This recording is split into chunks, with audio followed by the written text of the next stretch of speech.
José Rizal almost never let the world see him cry.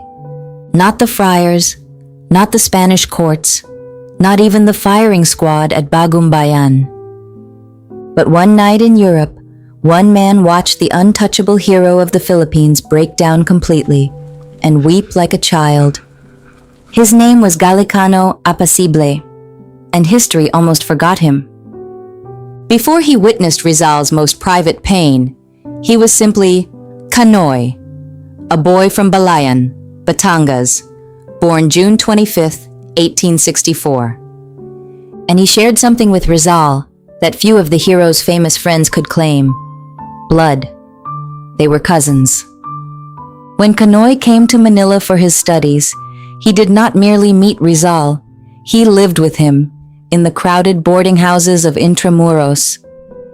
And at one of them, Casa Tomasina, lived a quiet young girl named Leonor Rivera, Rizal's childhood sweetheart, the inspiration for Maria Clara, and the woman whose fate would one day shatter his heart.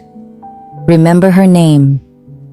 At the University of Santo Tomás, the cousins suffered the same humiliations, insulted, sneered at, called Indios by Spanish classmates and friar professors. So in 1880, Rizal formed a secret society of Filipino students, the Compañerismo, the Brotherhood of Comrades. Rizal led it. Kanoy stood among his closest collaborators, but Kanoy's patience had limits. After clashing with the Dominican friars, he walked away from UST and sailed for Spain, finishing his medical degree at the University of Barcelona in 1889. And here is what most history books forget. When Filipino expatriates in Barcelona organized the reformist association La Solidaridad in 1888, they did not make José Rizal their president. They elected his cousin, Galicano Apacible. The next year, the association launched the newspaper that became the voice of the entire propaganda movement. Rizal wrote for it. Lopez Jaina and Del Pilar edited it. But the man heading the organization behind it was Kanoy. By the early 1890s, Rizal's world was collapsing. The Calamba land troubles had crushed his family. His countrymen in Europe were turning on each other.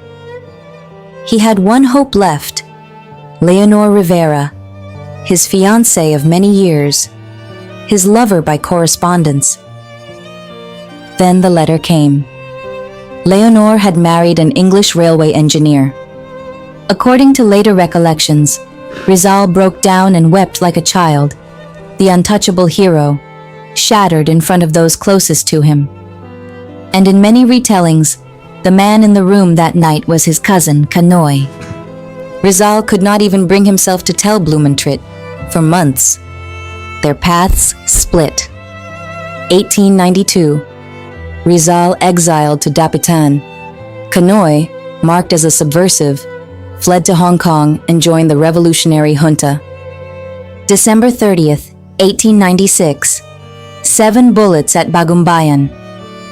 Rizal was gone. But his cousin's fight was not.